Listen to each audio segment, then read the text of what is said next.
Here's how to install the Screencastify extension. The easiest place to start is Screencastify.com. Once the screen loads, we want to find the big blue button that says Add to Chrome and give it a click. Again, we need to find the blue Add to Chrome button, click it, and then we'll get a pop-up. We'll need to click Add Extension. The next part will take a minute or two while it installs the extension, and when we get the pop-up on the right-hand side of the screen, we know it's done. We can now click on the icon, and now we need to sign in. So first, this automatic button should already be highlighted, just leave that alone. And then go down to Sign In with Google. We need to sign in with your school Google account.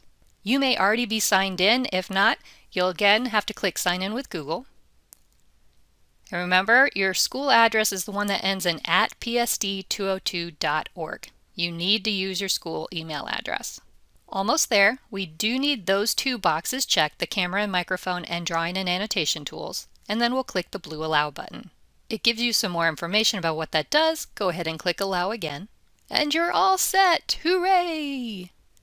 Now when you click the icon up in the corner, you'll be able to use Screencastify. We'll be making a recording before you're done today.